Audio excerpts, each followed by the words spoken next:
할렐루야. 오늘 이 시간 이 수요일에 참석하신 우리 일심의 모든 성도들 가운데 하나님의 놀라운 은혜와 축복이 함께하기를 주님의 이름으로 기도합니다.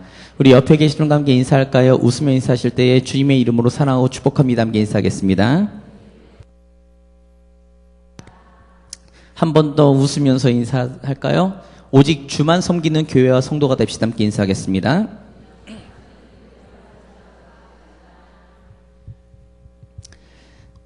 네, 감사합니다. 제가 계속 에스라서를 띄엄띄엄 2달에 한 번씩 지금 에스라서를 하고 있습니다. 일단 제가 이 에스라서에 대해서 감동받은 것도 있고, 이 에스라서를 통해서 함께 나누고 싶은 것들이 있어서요. 그래서 계속 띄엄띄엄 하고 있는데, 제가 오늘 본문을 읽으면서 제 머릿속에 한 가지 생각난 속담이 하나 있습니다. 그 속담은 이런 속담이에요. 우리나라 속담 중에 감나무 밑에서 감 떨어질 때까지 기다린다라는 거죠. 그런 사람을 보면서 뭐라고 하시는 줄 아십니까? 감나무 밑에서 감이 떨어질 때를 기다리고 입을 벌리고 있는 사람을요. 네? 전혀 뭐 생각이 없으신가? 한번 감나무 밑에서 감이 떨어질 때를 기다려 보십시오. 언제 떨어질지 아무도 모릅니다. 떨어질 때를 기다리다가 굶어 죽을 수도 있습니다. 그런 사람들을 보면서 뭐라고 하냐면 미련한 사람들이라고 합니다. 근데 저는 죄송한 말씀이지만 신앙인들 가운데서 그런 분들이 너무 많은 것 같아요. 하나님께서 분명히 해결해 주시는 게 있습니다. 내가 움직이지 않아도 역사하시는 게 있어요. 그런데 대부분의 성경에서 나타난 기록들을 보면 성경에서 하나님의 역사는 하나님께서 해주시고 그 다음에 사람이 그 하나님의 일하신 것들 가운데 그 일들을 누리는 것이 아니라 환경과 상황은 변함이 없는데 그 변함이 없는 것 가운데 믿음으로 믿음의 사람들이 움직일 때 하나님의 역사가 일어나는 것이 성경에 나타나는 있는 하나님의 아주 일반적인 일하심입니다. 그래서 하나님께서 우리에게 요구하시는 건 이거예요. 신실한 나의 말을 믿고 나의 약속을 믿고 그 약속을 의지해서 나가라는 거예요.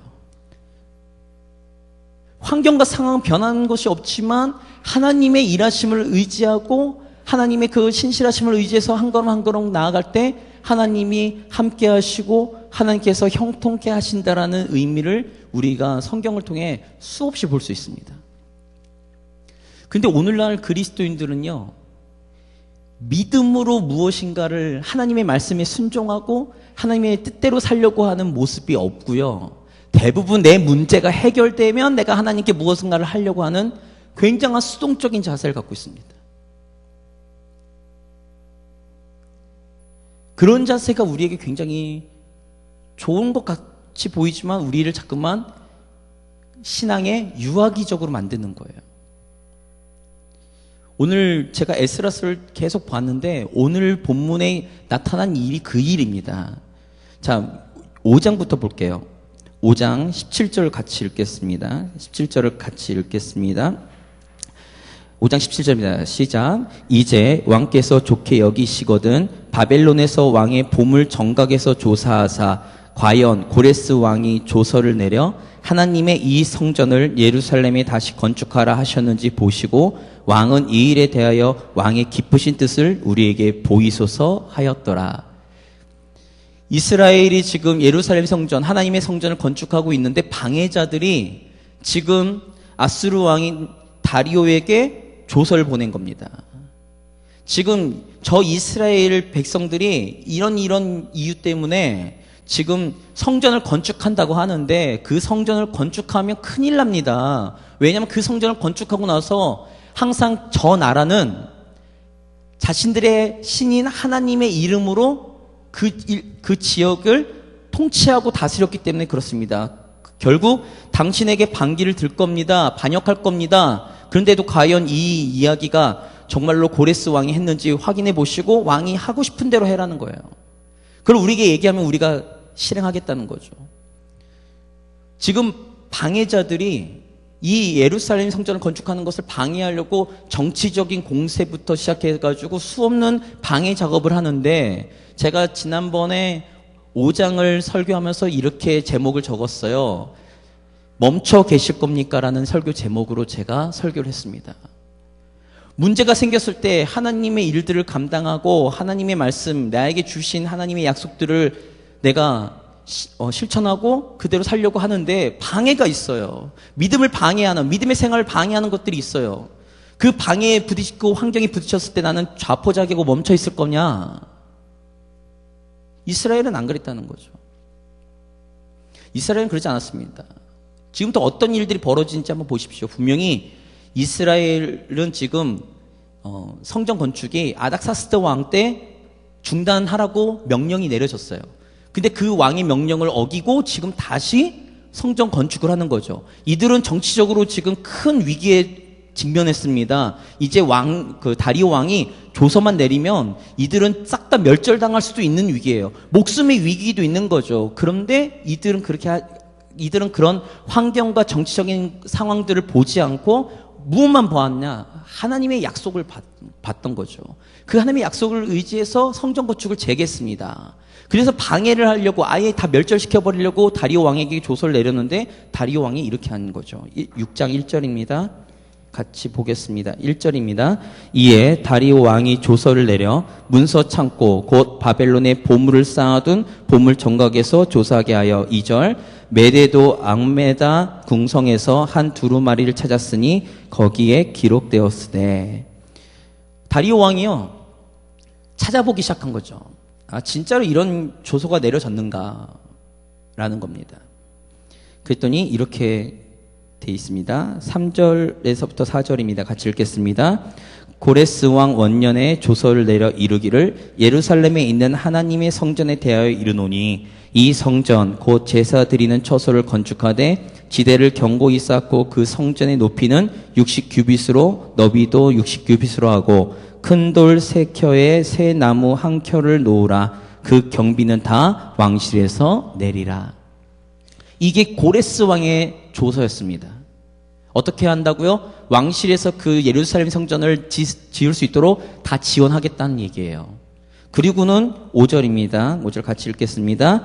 또 느부갓네살이 예루살렘 성전에서 탈취하여 바벨론으로 옮겼던 하나님의 성전 금은 그릇들을 돌려보내어 예루살렘 성전에 가져다가 하나님의 성전 안 각기 제자리에 둘지니라 하였더라. 어떻게 하라고요? 왕의 보물창고를 열어서요 느부갓네살 왕이 탈취하고 빼앗았던 그 성전의 기구들을 다 돌려보내라는 거예요. 그 조서를 발견했습니다. 근데 한 가지 아셔야 될 게 있어요. 이거는 역사적 배경인데요. 역사적 백그라운드인데요. 고레스 왕과 지금 다리오 왕은요 정권이 다릅니다. 고레스 왕은 어느 나라 왕인 줄 아십니까? 바사 왕입니다. 다리오 왕은요 아수르 왕입니다. 그러니까 그 당시에 역사적인 걸 아시려면요 바벨론, 느부갓네살 왕이 통치했던 바벨론이 멸망당하죠. 그리고 누가 일어나나요? 고레스가 일어납니다. 고레스가 바벨론을 통치하면서 나라 이름을 바꾸는 게 바사예요. 바사에서 아닥사스다 왕으로 변하면서 아수르로 변합니다. 제가 왜 이 얘기를 왜 한지 아십니까?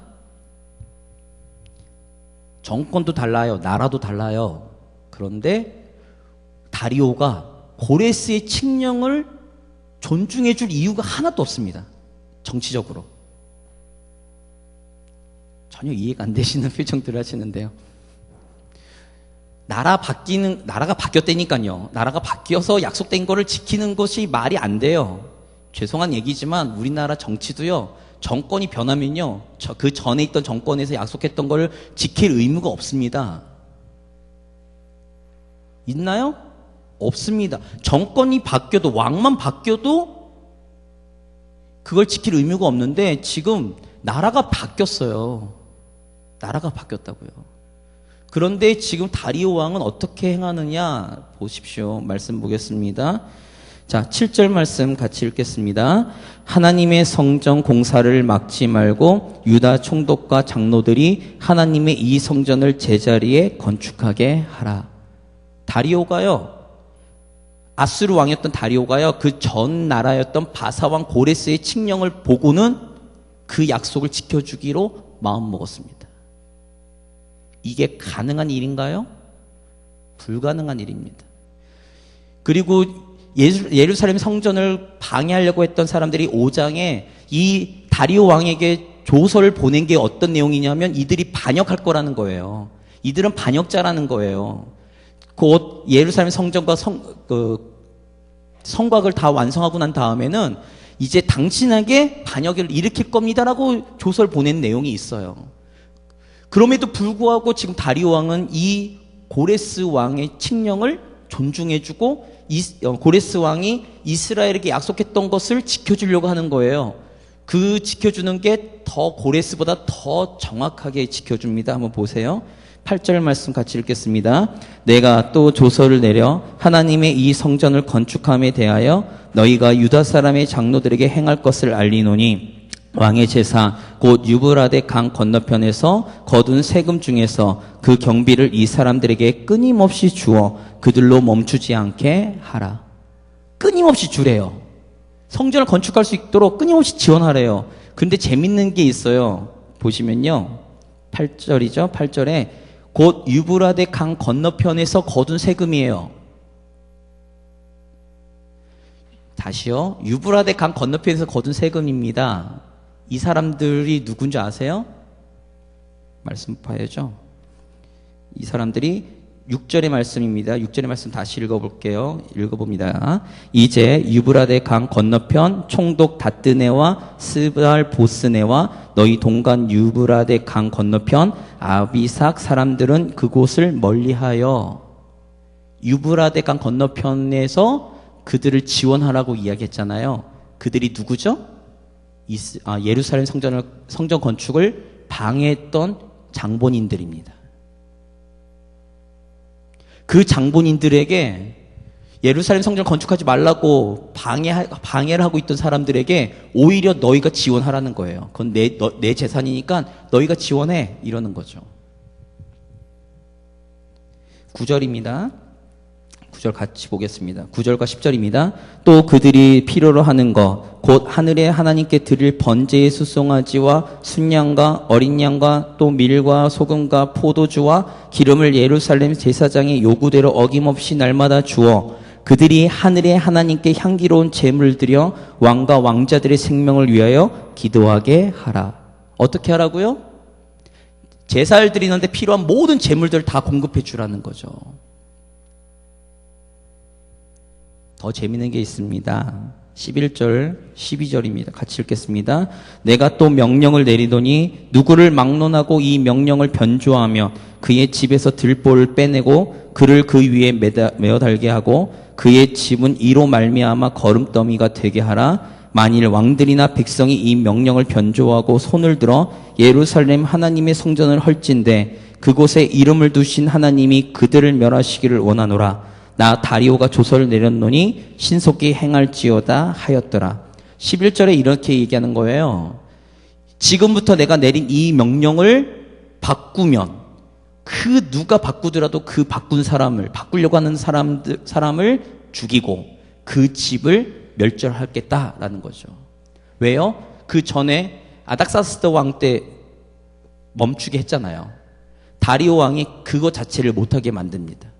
그리고 방해하지 못하게 하는 거죠. 그리고 12절에 왕들이나 다른 사람들이 만약에 자기가 살아생전에 자기가 죽고 난 다음에 자기가 이 약속을 지킬 수 없을 때라도 이것을 바꾸려고 하면 하나님이 그들을 대신 처벌해 주기를 기도한다라고 하나님을 믿지 않는 다리오가 그렇게 조서를 내리는 거죠. 가능하겠냐는 거죠. 가능할까요? 인간적인 눈으로, 세상적인 관례로 아무리 눈 씻고 찾아봐도 이런 일들은 있을 수 없습니다. 고레스가 이스라엘 사람들을 돌려보낸 것도 그럴 수가 없는 상황에서 돌려보냈는데 지금 이들이 방해받고 있는데 하지 말라고 막 정치적으로 압박을 받고 있는데 그 가운데 지금 그들을 예루살렘 성전을 건축하고 있는 이스라엘에게 아주 좋은 환경으로 이 바뀌어지는 이 상황이 가능할까요? 인간적으로 가능할까요? 그럴 수 없습니다. 제가 단언컨대 이런 일들은 있을 수 없습니다. 그러면 이들이 과연 이렇게 정말로 절망을 느낄 수밖에 없는 그런 상황, 그리고 그들은 빠져나올 수 없을 것 같은 그런 어려운 환경 속에서 어떻게 이런 일들이 이루어졌는가? 에스라서는 이런 관점을 갖고 있습니다. 같이 보겠습니다. 14절입니다. 14절 같이 읽겠습니다. 유다 사람의 장로들이 선지자 학개와 이도의 손자 스가랴의 권면을 따랐으므로 성전 건축하는 일이 형통한지라. 이스라엘 하나님의 명령과 바사왕 고레스와 다리오와 아닥사스다의 조서를 따라 성전을 건축하며 일을 끝내되. 제가 14절을 왜 읽었을까요? 제 마음 가운데 와닿는 한 구절이 있습니다. 그 구절은 뭐냐면 초반부죠. 14절 초반부 다시 제가 읽겠습니다. 유다 사람의 장로들이 선지자 학개와 이도의 손자 스가랴의 권면을 따랐으므로. 5장에서 제가 지난 시간에 봤습니다. 5장에서 정치적으로 다 방해가 되어 있는 상황에서 하지 말라고 왕의 명령이 내려진 상황에서 학개와 스가랴 선지자가 일어나서 너희가 하나님의 약속을 믿는 그 믿음 가운데 하나님의 성전을 건축한 일을 멈춰서 되겠느냐? 우리가 다시 하나님의 약속을 믿고 하나님의 말씀을 의지해서 그 예루살렘 성전을 다시 건축하자라고 했을 때 유다 백성들이 다 일어나 그 하나님의 말씀과 예언을 믿음으로 붙잡고 성전을 건축하는 일을 시작하였기에, 그렇기 때문에 지금 이러한 일들이 이스라엘에게 다시 한번 회복되어지고 역사가 일어난다는 사실을 우리 성도님들이 믿음의 눈으로 볼 수 있으셔야 됩니다.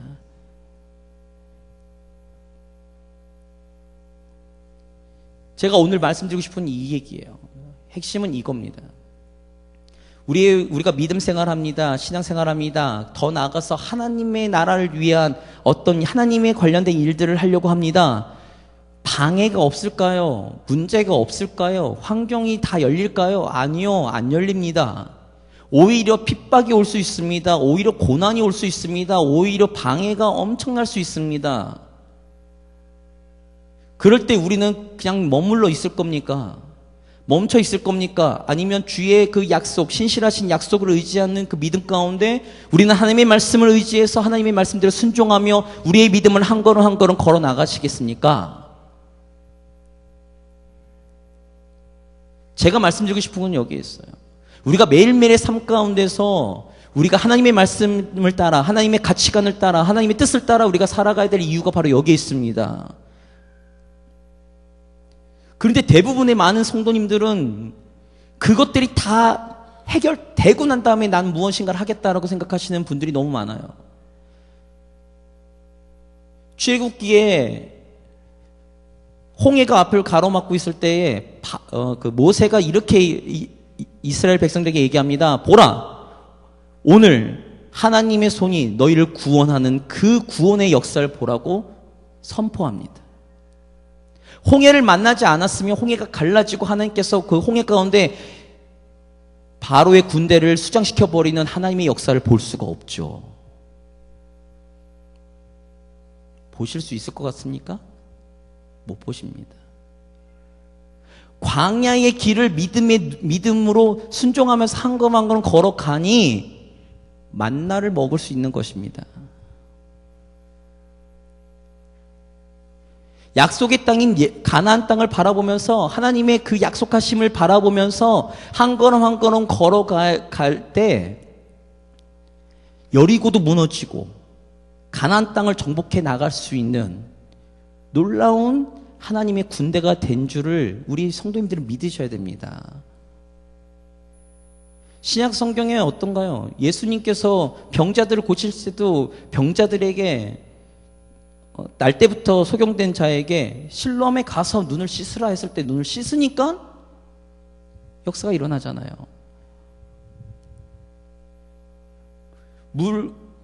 항아리에다 물을 넣어라, 떠다 줘라 하니까 포도주로 바뀌는 역사를 목격하는 겁니다. 인간의 생각으로, 우리의 환경으로, 우리의 상황으로 절대 될 것 같지 않은 그런 상황 속에서 우리가 신실하신 하나님의 그 약속과 말씀을 의지해서 우리가 한 걸음 한 걸음 걸어갈 때 우리는 하나님의 역사하심을 바라볼 수 있는 기적의 사람이 되는 줄 믿으시기 바랍니다. 근데 그것을 바라보기 위해서는 오늘 우리가 우리 앞에 놓여 있는 홍해를 바라볼 수도 있어야 되고요. 그 광야를 한 걸음 한 걸음 걸어갈 수 있는 믿음도 필요합니다. 어려움이 없을까요? 아니요. 죄송합니다. 신앙생활을 하겠다, 믿음을 갖고 내가 살겠다라고 할 때는 온 세상이 나의 적군일 수밖에 없습니다. 다윗이 이야기하는 것처럼 천만이 날 둘러싸는 것처럼 외로운 싸움을 하는 것처럼 보일 수도 있습니다. 그 어느 누구의 지지도 받을 수 없을 수도 있습니다. 오죽하면 가족, 나의 가장 사랑하는 가족이 나를 핍박할 수도 있는 거죠. 그럴 때 우리 성도님들은 어떻게 하시겠냐는 거예요. 우리 성도님들은 과연 무슨 일을 하시겠냐는 거죠. 무엇을 의지하면서 가시겠냐는 거죠.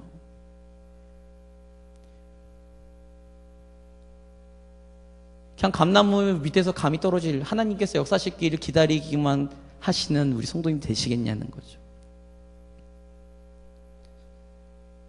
저는 그러지 않으셨으면 좋겠습니다. 오늘 이 약속이, 이 일들을 바라보시면서 그들의 좌절과 그들의 절망이 하나님의 말씀에 의지해서 움직일 때 그 하나님께서 역사하시고 형통케 하셔서 그들의 좌절이 그들의 희망이 되고 그들의 절망이 그들의 소망이 된 줄 바라보실 수 있어야 된다는 거예요. 지금의 환경 가운데 우리의 좌절과 우리의 절망스러운 우리의 환경들이 오늘 이 시간 하나님의 말씀을 의지하는 믿음 가운데 오늘 이 시간 한 걸음 한 걸음 믿음의 생활을 걸어갈 때에 하나님께서 놀라운 일들을 보여주실 줄 믿으시기 바랍니다. 22절 보겠습니다. 22절에 보면요. 자, 22절 같이 읽겠습니다. 즐거움으로 이레 동안 무교절을 지켰으니 이는 여호와께서 그들을 즐겁게 하시고 또 아수르 왕의 마음을 그들에게로 돌려 이스라엘의 하나님이신 하나님의 성전 건축하는 손을 힘있게 하도록 하셨음이었더라. 보시면 여기서 세 가지를 볼 겁니다. 이스라엘 백성들에게 여호와께서 이스라엘 백성들을 즐겁게 하신 거죠. 그들에게 기쁨을 누가 주셨습니까? 하나님이 주셨습니다. 그리고요, 아수르의 왕의 마음을 돌린 것도 하나님이십니다. 하나님이 하신 거죠. 그리고 성전 건축하는 손을 힘있게 하시고 붙들어 주신 것도 누구신가? 하나님이신 거죠. 저는 오늘 시간 22절에 나타나 있는 이 세 가지의 하나님께 주시는 놀라운 은혜가 저와 우리 성도님의 삶 가운데 나타나기를 주님의 이름으로 기도합니다. 우리에게 하나님의 기쁨을 주시고 그리고 우리를 대적하는 모든 사람들의 마음들을 돌리시고 사람의 마음을 움직여 주시고 그래서 피스메이커가 되는 거죠. 그리고 마지막으로 하나님의 일들을 감당할 때 하나님의 권능의 팔이 나와 함께 하셔서 그 일들을 이루어 가실 수 있는 놀라운 하나님의 역사를 바라보시는 우리 성도님이 되기를 주님의 이름으로 기도합니다. 그러기 위해서 마지막이죠. 그러기 위해서 우리가 뭘 해야 된다고요? 네, 뭘 해야 된다고요? 14절에 있는 것처럼 하나님의 말씀을 붙잡고 하나님의 일들을 믿음을 하나님의 말씀에 순종을 우리는 해 나가야 된다. 하나님의 말씀에 순종하시기를 주님의 이름으로 부탁드립니다. 하나님의 말씀에 순종하심으로 지금 이 이스라엘이 바라봤던 놀라운 하나님의 역사를 우리 삶 가운데 누리실 수 있는 일신교회와 성도가 되기를 주님의 이름으로 기도합니다. 오늘 시간 우리가 끝까지 주님의 말씀을 의지해서 우리 삶 가운데 믿음을 지킬 수 있도록 하나님께서 권능의 팔로 함께 하시고 언제나 동행하심으로 하나님의 놀라운 일들을 경험하실 수 있는 우리 성도님이 되기를 주님의 이름으로 기도합니다.